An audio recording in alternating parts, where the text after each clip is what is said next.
ভাইয়ের খুনের বদলা নিতে গ্রামে ফিরে এসেছিলেন দাদা। যেমন পরিকল্পনা তেমন কাজ। ভাইকে হত্যায় অভিযুক্তকে রাতের অন্ধকারে কুপিয়ে খুনের অভিযোগ উঠল দাদার বিরুদ্ধে। ঘটনাটি ঘটেছে রবিবার মাঝরাতে ফরাক্কা থানার এনটিপিসির কেন্দুয়া অ্যাশপন্ডে। মৃত যুবক বছর ৪৮-এর আলম শেখ। তিনি অ্যাশপন্ডের নৈশ প্রহরী ছিলেন।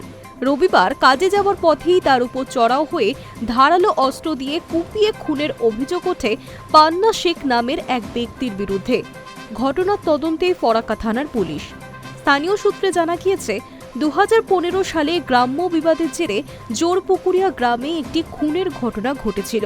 অভিযুক্ত পান্না শেখের ভাই তৌফিক শেখকে বাড়ি থেকে টেনে হিঁচড়ে বের করে পিটিয়ে খুনের অভিযোগ ওঠে মৃত আলম শেখ সহ বেশ কয়েকজনের বিরুদ্ধে।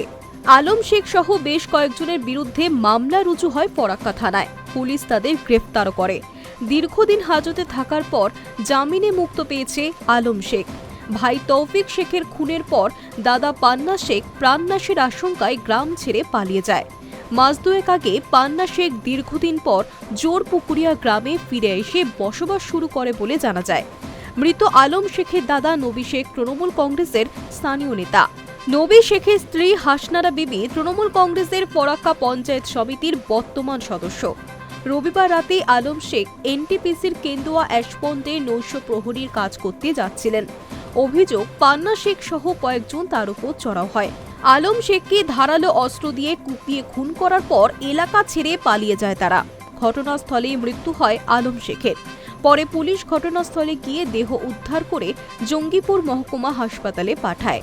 মৃতের দাদা নবী শেখ জানিয়েছেন, পান্না গ্রামে ফিরে আসার পর একটা আশঙ্কায় ছিলাম। নতুন করে গ্রামে সে ঝামেলা বাঁধানোর চেষ্টা করছিল, কিন্তু ভাবতে পারিনি যে ভাইকে ও নৃশংসভাবে খুন করবে। এই ঘটনার পর এলাকায় তীব্র উত্তেজনা ছড়িয়ে পড়েছে। সতর্ক রয়েছে পুলিশ প্রশাসন। অপ্রীতিকর ঘটনা এড়িয়ে যেতে এলাকায় পুলিশ মোতায়েন করা হয়েছে। কী কারণে এই খুনের ঘটনা তা খতিয়ে দেখছে পুলিশ। High news network.